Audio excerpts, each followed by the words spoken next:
What's going on, everyone? And welcome back. It's been a minute, honestly. It's been a while. It's been crazy. I'll update you properly in my weekly review this week. Yeah, sorry for not, obviously posting the weekly review this past week. We didn't post a bi-weekly podcast, but it's been a crazy 2 weeks. In a nutshell, my partner and I have moved to Cape Town, started new jobs. Um, we were in Durban, previously Durban, South Africa. We moved down to Cape Town. So yeah, other end of the country. It's been a roller coaster of 2 weeks. Um, yeah, as a result, I think charts have taken a back seat, but slowly getting back into the routine. And yeah, what better way to jump back into content and the charts than with a backtesting session. I'm also kind of going through a bit of a refresher. As you guys know, I'm busy with the ICT implementation, so still stuck in with that, still on track. We're gonna update you on the 100K challenge this weekend. We've shifted it out by a month, but yeah, more details, full details come on that this week in the review. So yeah, I think the session will be less talking and just straight into the backtesting. So as you guys can see, this is month one of the ICT mentorship, the core content, and I've essentially gone through 3 weeks of that. The previous backtesting session focused a lot on this first lesson, elements of the trade setup. As you guys will remember, that took you guys basically through the interbank price delivery algorithm that focused on consolidation, expansion, and retracement or reversal. And yeah, if you didn't check that out, check it out. These backtesting sessions will basically be me documenting my journey throughout learning as well as implementing this ICT strategy. And yeah, then obviously the challenge will be um, not the first test because I am still busy with the 10K challenge, so I will be trading throughout. But yeah, I think it's really where I'll put a lot of these to a big test. So yeah, this week we're gonna focus on lesson two, which was titled "What to Focus on Right Now," and this basically is starting from the beginning. ICT says in this period, don't trade, um, don't analyze charts, resist the urge to forecast price movements right now, and just create these sort of daily price action chart logs, um, which focus on these sort of characteristics, or rather, I mark up these different things on the chart, which is where price has shown quick movement from a specific level, noting recent highs and recent lows that have been retested, noting areas on the chart where price has left clean highs or lows, and noting what days weekly highs and lows it forms in. Kill zones basically are periods of high momentum within various trading sessions, mainly London and and so London kill zone will be in South African time to 10 o'clock, and then New York session, New York kill zone will be 3:30 to let's say 6 o'clock, 5 o'clock, 3 to 5 o'clock. Yeah, it's a 90-minute sort of window. Um, and so, yeah, and then noting the daily high, daily low, every trading day, and what kill zone that formed in. So he kind of urges you to focus on one currency pair, one that he isn't utilizing in the mentorship or in the YouTube series that he's going through, just so that you get a different feel of the concepts that he's teaching. He for CHF, your USD, And so I've chosen USD ZAR because the four pairs I trade are Euro USD, Pound JPY, USD ZAR, and US 30. But for now, I've taken US 30 out because I'm focusing on currency pairs at the moment. I will reintroduce US 30 into my strategy, but yeah, he says it differs slightly when you trading indices as opposed to currencies. Obviously, the strategy is the same; it should work, but there's minor details that you implement when you're focusing on indices as opposed to just currencies. Um, and yeah, says the daily 4 hour and hourly observations can be plotted on one chart, and then 15-minute observations should be plotted on a separate chart. But that is more so where I'll look at all of these on a daily basis. And as you guys can see, I've already done the daily and 4 hour. And so in this session, I'll focus on the 1 hour and the 15 minutes. So for the 1 hour, we do about 3 weeks. Yeah, take a 3 week view at that. And what he's also noticed, what he's also highlighted is that the 1 hour is a pretty good barometer for your daily bias. So what will sort of or how price will sort of be distributed over that day. The 1 hour gives you a pretty good indication of that. And then, yeah, on the 15-minute, we look at, a 3 to 4 day view. I'll do this week, seeing as it is Thursday today. So Monday, Tuesday, Wednesday, and then Thursday today. We'll mark that out. And then, yeah, we'll see what some takeaways are from that and just what we're noting. So yeah, for now, he kind of just says pay attention to those points, those characteristics, and as the mentorship kind of goes on, you're almost just training your eye to take note of these things, and it will make sense over time. Some obviously because I have been trading a very similar strategy, I'm sort of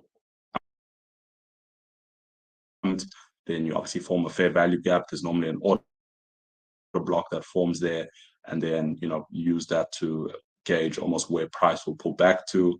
And then I have obviously gone into some of the next lesson, which is equilibrium versus discount, and that is just a continuation of these concepts. So I'm not gonna. This will be perhaps next week's focus, and maybe I might do discount and premium in one.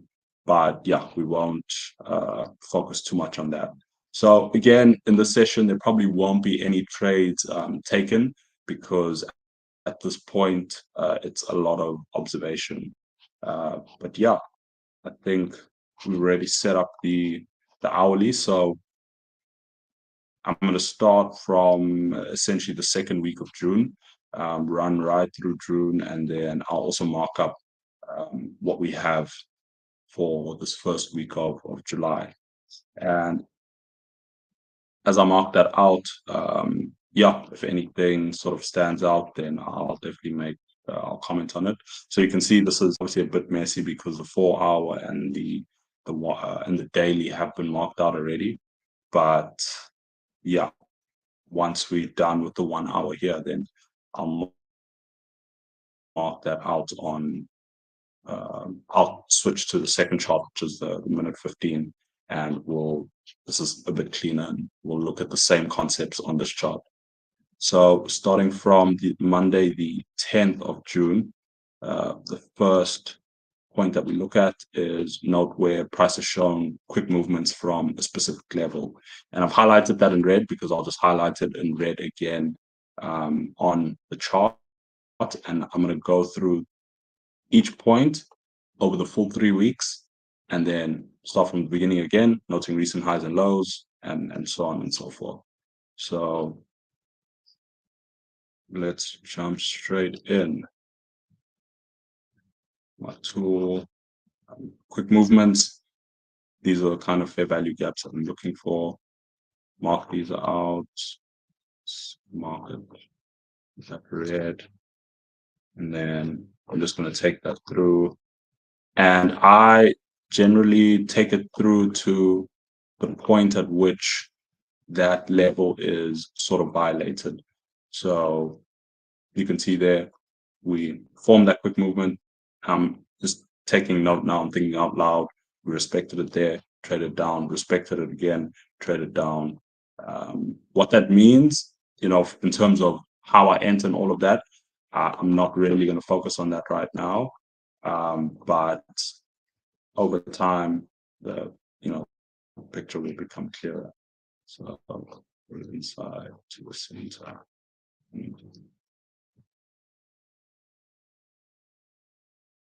Just make that a bit smaller.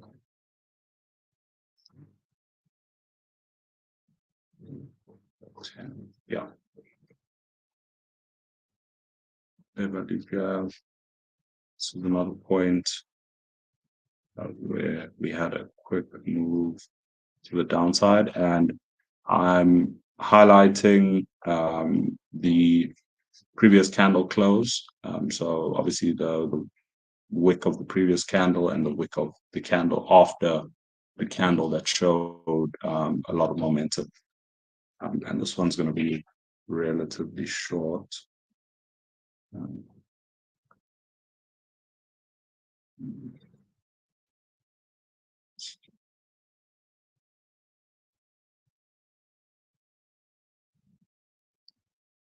Expected it slightly, then another point. I think we're into the second week now.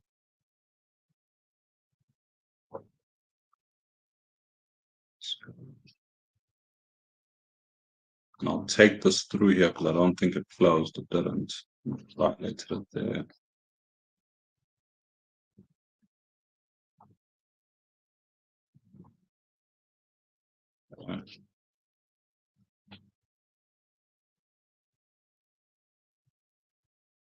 In cases where we have multiple, I'll just highlight where,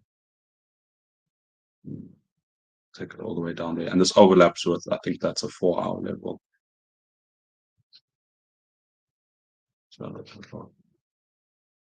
QM is just quick movement. We can see on the way down, after we formed these quick movements, there were a few opportunities to potentially sell in the direction of those quick movements. Instances like one more.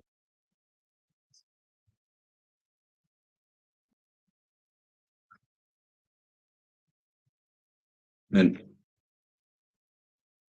instances like this, where we did form a quick movement, but we kind of just violated it. We didn't really respect that level, so I just tend to leave that out. I think same at this point here. Yeah, I'll violated that.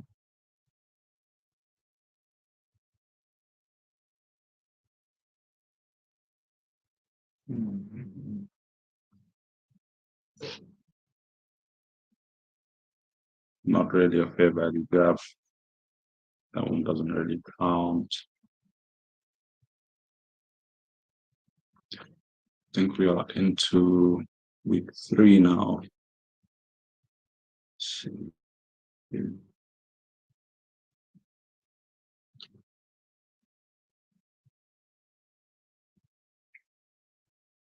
I see there are 2 of you on the live, so if there's any questions, just pop them in.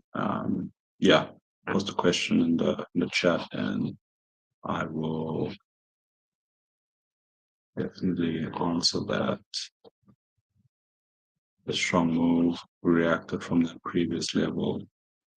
We did have a quick move here.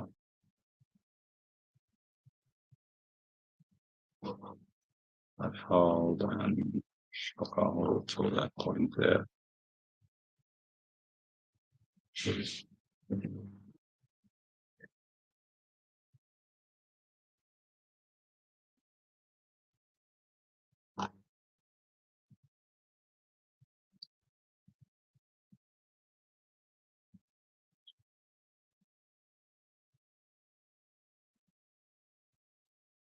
Also point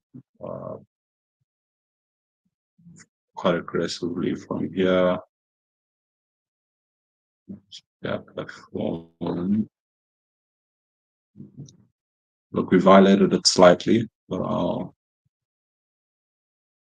mark it up. Not be too particular.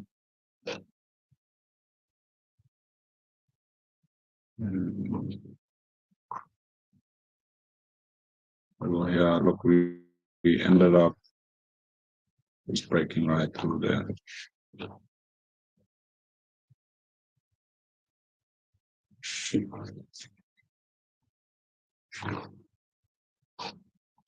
Like I said in the previous backtesting live, yeah, it's different when you're kind of backtesting live and you're not creating like a backtesting video where normally like in those pockets of like marking up the charts, like you can like time lapse it and like there's music and then come back to it. But if you've backtested before, you know that it's a lot less talking and a lot of just focusing on the charts. So there will be periods of just silence.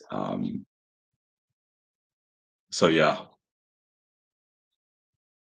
Okay. But, mm,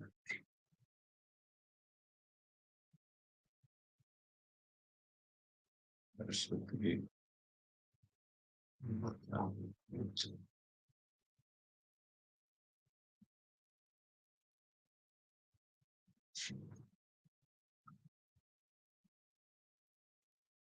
and we are in the third week now.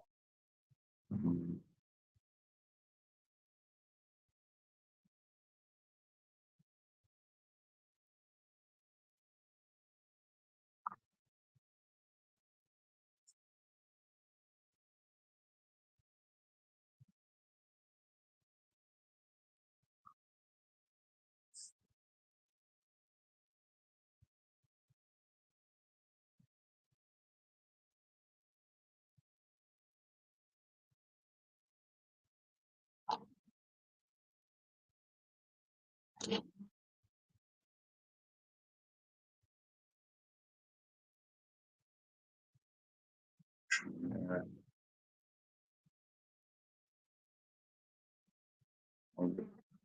yeah,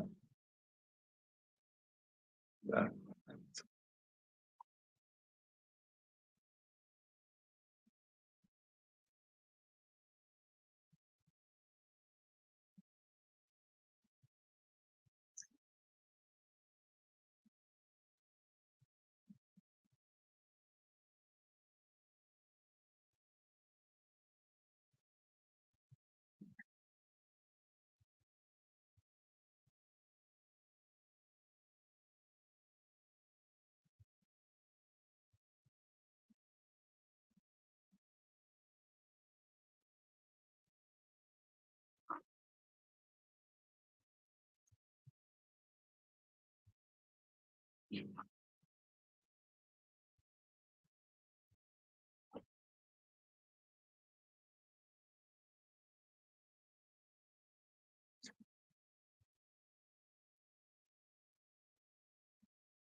And then I'll just do a quick scan just to make sure that there weren't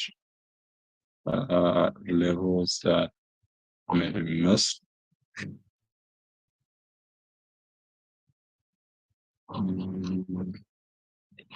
was. I moved quite aggressively from this area.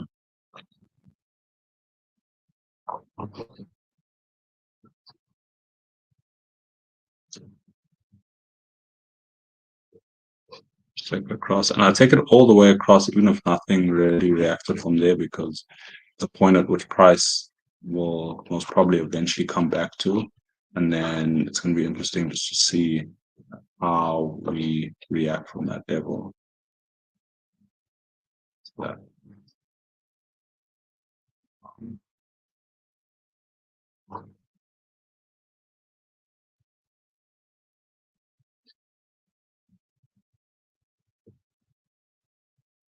She had also move here.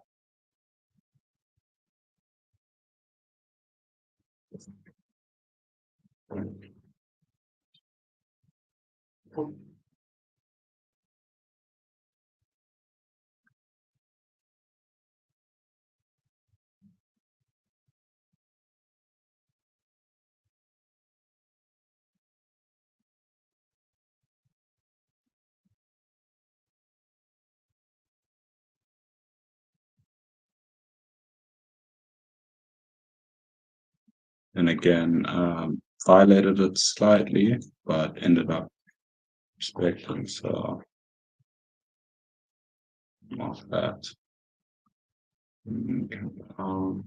That.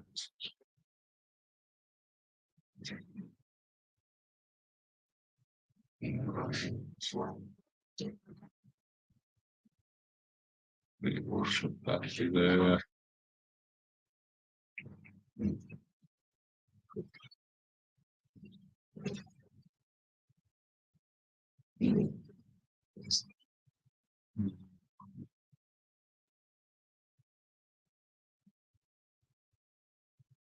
Yeah, this was a move, but there's not much of a gap there. But I'm noting that I'm meant to move. Uh,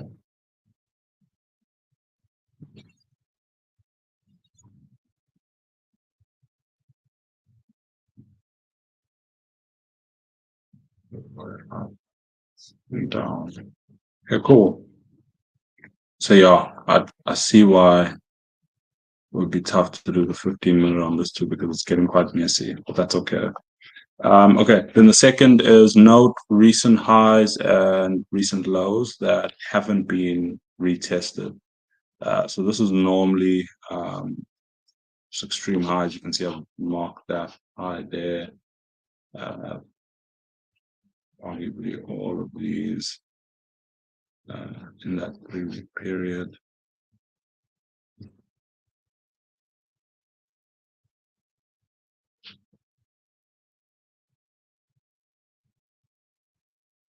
Take that to the end.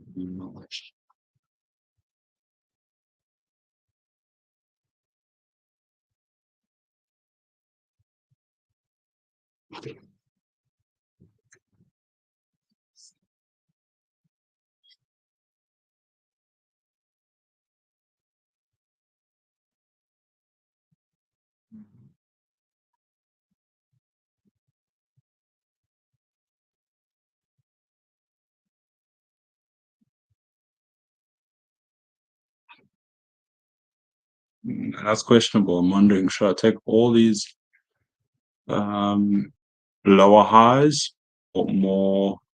Because like if you see on the 4 hour, but mainly like these clear, this was a high that hasn't been retested. Then I took low, hasn't been retested. So it was more extreme highs rather than it depends. If it hasn't been, then I probably should include it. Yeah, I'll include it. Like this has been retested now, so I won't take that, but technically it should be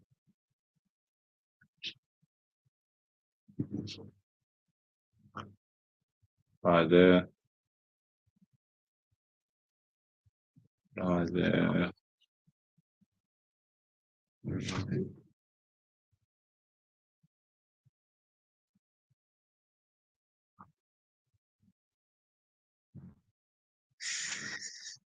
No retested.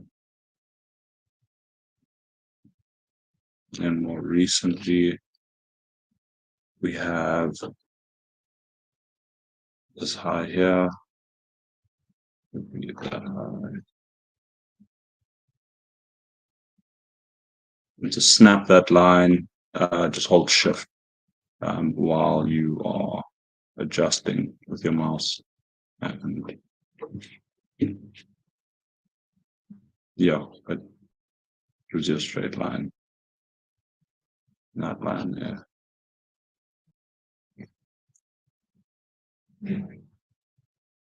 Well, retest. So I think that identifies ranges, but we'll see. Because yeah, that is normally where liquidity is taken, orders are filled, and then we reverse either higher or lower.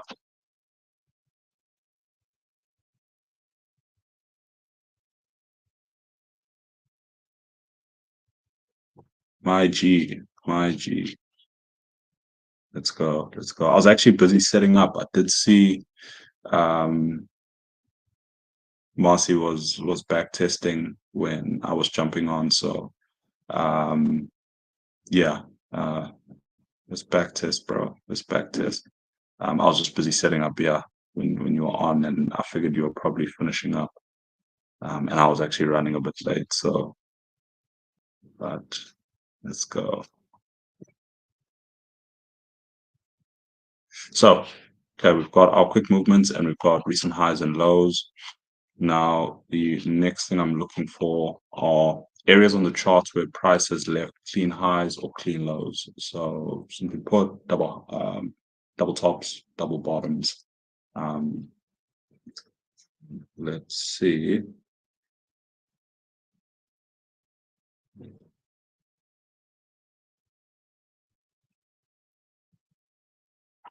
Starting from the beginning, show you what we're looking for on reference 4 hour. Wasn't the cleanest, but something like this. Clean low, something like this. Clean low, clean low, clean high. So that is more or less what I'm looking for. Let's see if we got it.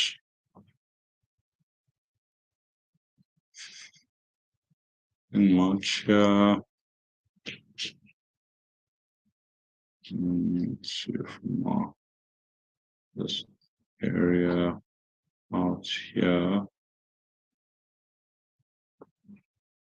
Yeah.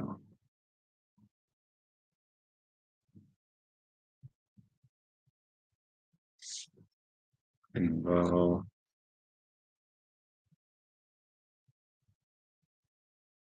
it's end of week 2, I think already. Yeah. Week 2. mm,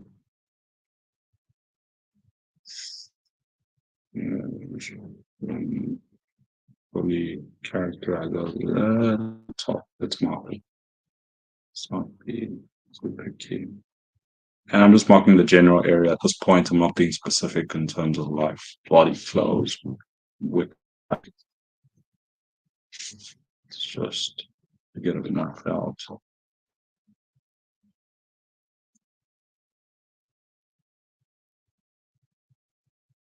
I'll mark it, then I'll see in videos to come whether what how I rank these lows and highs. Is there you know period of time that needs to pass before I can characterize it as an area where that's a clean low like this clean low because we moved quite strongly away from the area, then came back and then again. But this was obviously within just a shorter period of time that we formed um, that run of liquidity. It was more of a run of liquidity than a high, a low that was formed, predominant low, and then came back and retested it. But again, I'll just mark it out for now.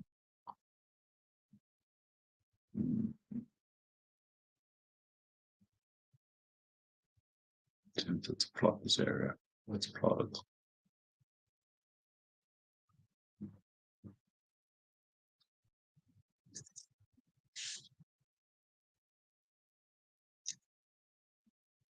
Okay. Got our clean highs and our clean lows. And then noting what days weekly highs and lows form and what kill zone it formed in. What days weekly highs and lows formed, weekly. Okay, yeah, will be So there'll be two, obviously, this week. And arguably, I'll come to the 4 hour for this because this has been noted.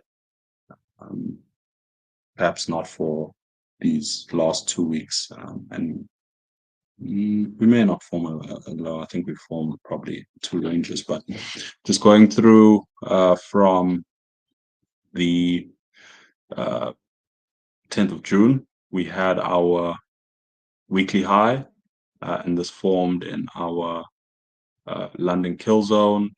So you can see that was the 7 a.m. candle. Obviously, that was 7 to 11.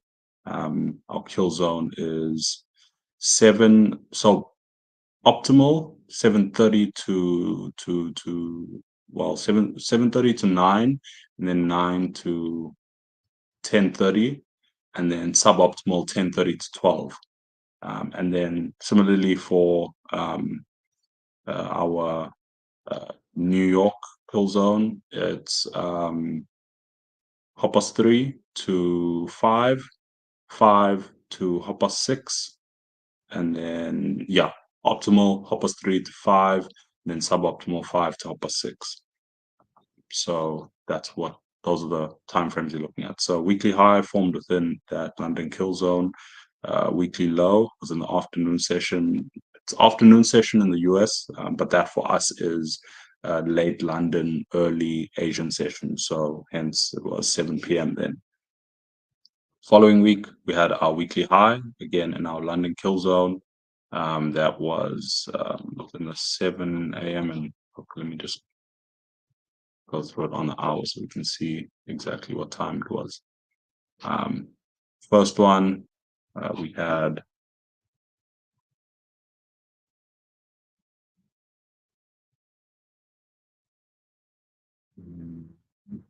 let me get this. So it was 9 o'clock. Remember, hopper 7 to 9, and then 9 to hopper 10. That's our optimal London kill zone. So weekly high was London kill zone, and then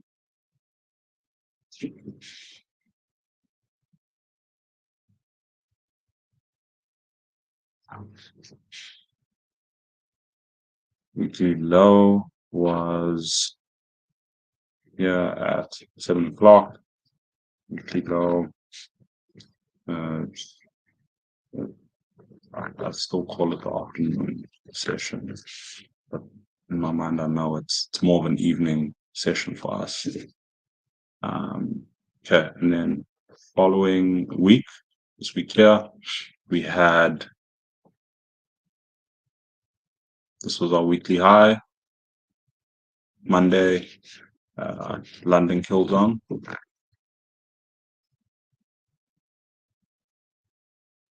Or not. London kill zone. And then we had our weekly low at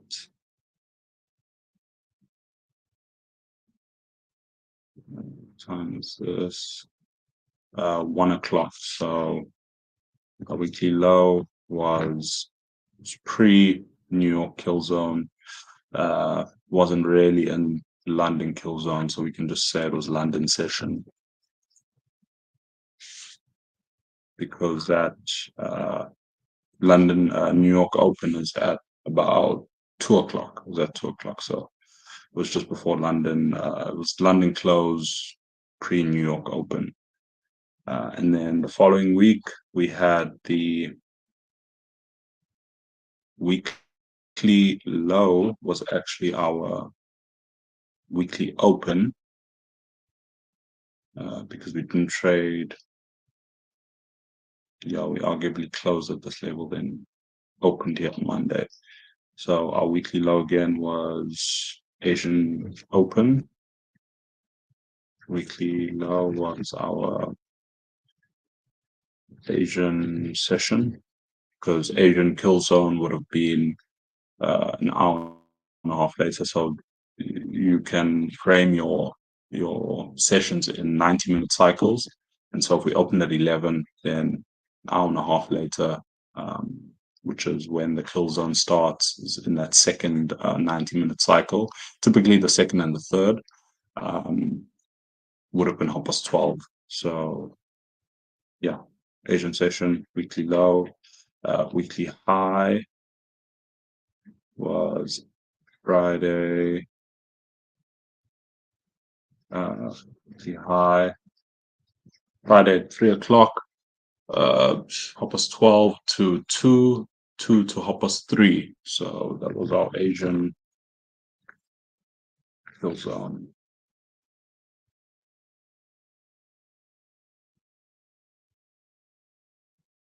That was last week. And then this current week, we've currently had our weekly low at 9 o'clock. It was London kill zone. And then we have had our weekly high during the afternoon session. Which was, late New York, early London. So yeah, that almost starts to prime. It's like priming my mind in terms of when I can start to anticipate these weekly highs or weekly lows to form off. I see price very impulsive at a certain time of the week, and then we get a sharp turn from that point or a run of liquidity, and then we reverse and we start trading strongly away from that area. Over time, I'll almost be able to anticipate that, okay, this is potentially the weekly low, depending on other factors and other timeframes and where we form. So that is the daily high, weekly highs and lows. Now we are noting the daily high and daily low every trading session and every trading day and what kill zone it formed in. So going back to this first week, we can then just start to separate the days. It's Monday. I use my daily cycle. Tuesday.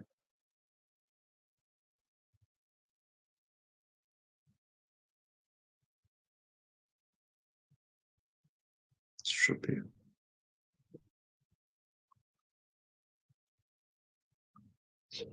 Yeah. It's just getting messy now.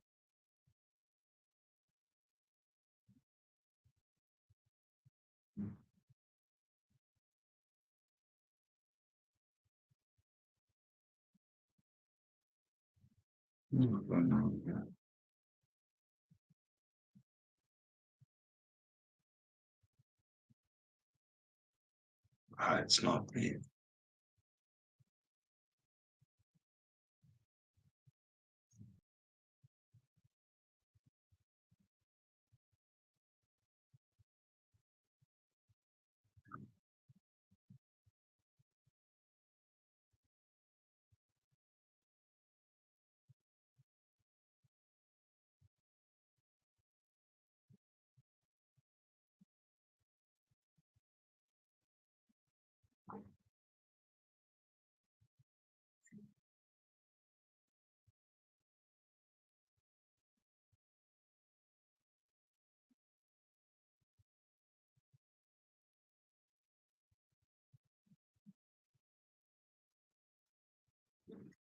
Yeah. Okay. So starting on this Monday, I'm going to go day by day, identifying daily high, daily low session that formed in. We've got our daily high coinciding with our weekly high, and we'll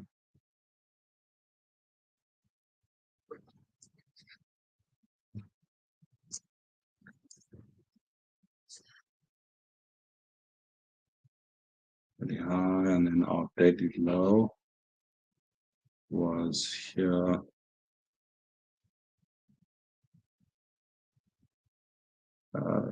Was Asian session. Yeah, pre-Asian, it was like pre-market close, afternoon session.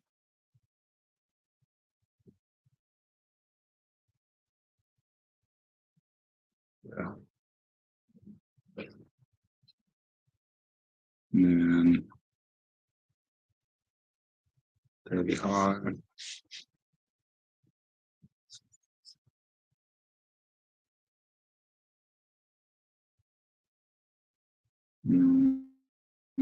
7 o'clock. So pre, I was actually pre-London kill zone, but London session starts at 5:30. So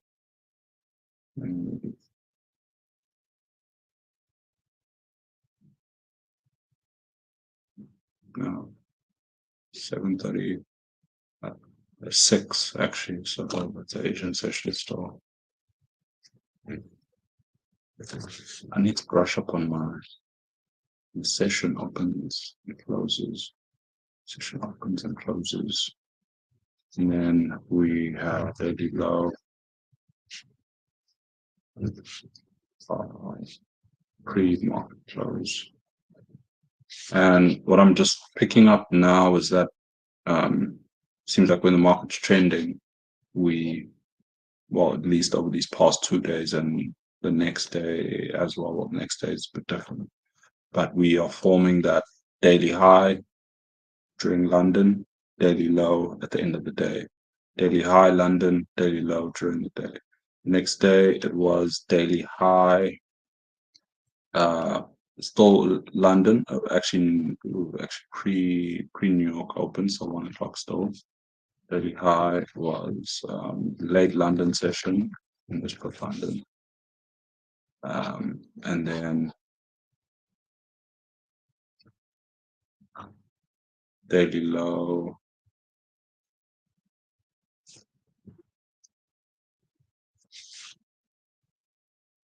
Because what I'm getting a sense of is that this may be different in trending conditions and then periods where the market's consolidating as well.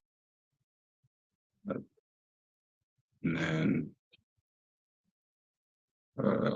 this day we had our daily low. It's actually at the open. But then we arguably tested that low at London, at New York open. So I'll make a note of it here. Daily low was in the New York session. Because we did form it at market open, but could have been a bit of volatility there. But I think it was just confirmed that that was the low of the day in the New York session. And then our daily high was in daily high was in our session. So it's afternoon session. Yeah.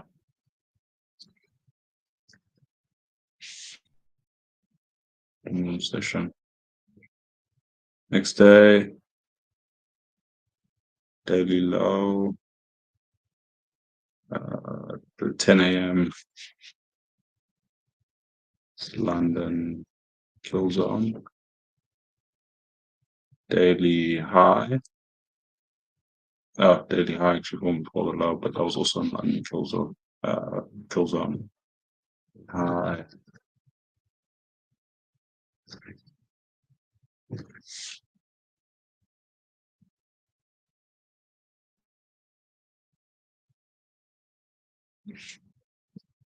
And then the next day, daily high.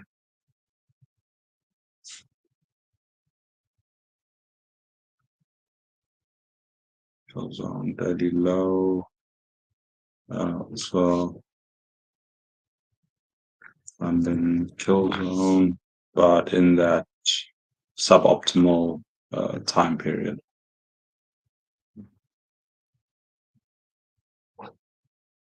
Next day, daily high, 6 a.m. London session.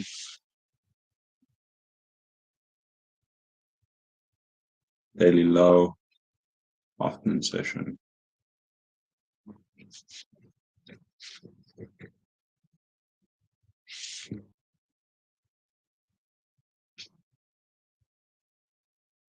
Let's see. London open at 9 a.m. South African time.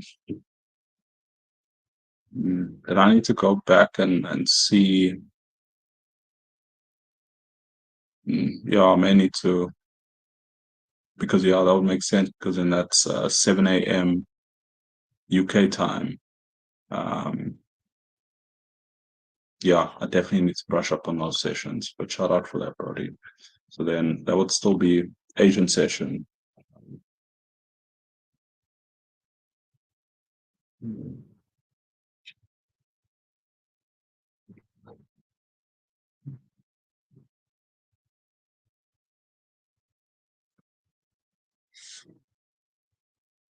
And then I will change previous.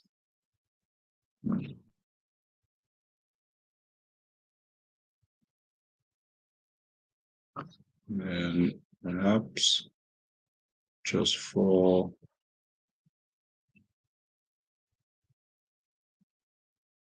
time's sake, I'm just gonna go through this, yeah, verbally. So the next day we had our daily low, 9 a.m. That's London open, and then the daily high at 1 a.m. Late London session as well, but we were practically ranging on this day. Next day, daily low, Asian session, ran that liquidity. That's not for this lesson, but run of time-based liquidity, because that was obviously our daily low the previous day, and then obviously displaced to the upside. Daily high was 11 a.m. London kill zone, 10:30. Following day, daily high 8 a.m. pre-London. Can see consolidated during Asian, formed that high and then sold off, and then daily low 1 o'clock, late London, pre-New York. Following day, our daily low was at the open, so Asian session, daily high, yeah, London, New York open, yeah, pre-New York kill zone, but New York open. Day after that, daily low, pre-London Asian session, and then our daily high formed during the New York kill zone. Following day, we had daily high at London Open, consolidation again.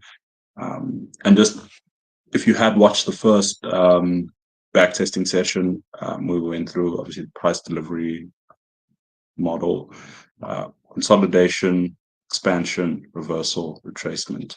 I'm also just trying to keep that at the back of my mind when I'm taking note of these daily highs, daily lows, what time they form, just so that you start stacking the concepts on top of each other and looking at them in isolation.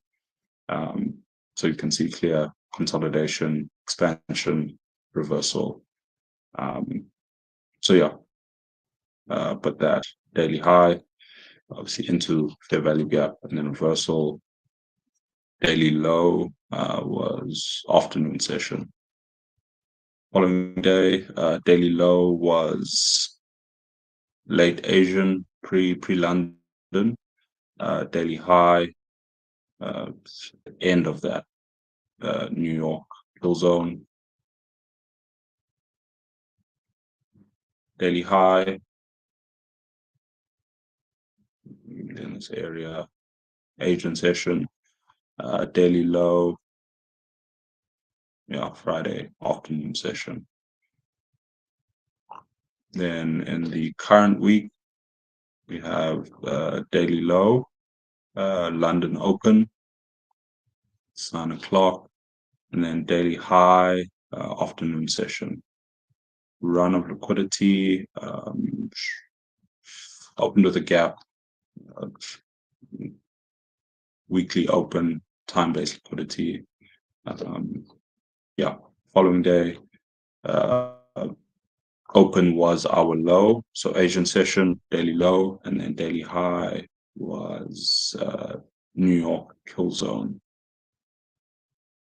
Next day, daily high, London session, and then daily low formed in the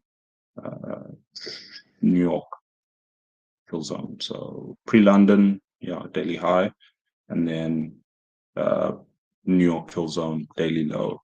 And then today we had the weekly, we had the daily high at London Open, consolidation, expansion, reversal. And it seems like we'll get our daily low at the either New York kill zone if we don't break below this level, or we could break high and then it could be afternoon session. But generally, that extreme low of the day has currently formed at the New York kill zone. And yeah, that's kind of the last thing we look at. For time's sake, yeah, my camera's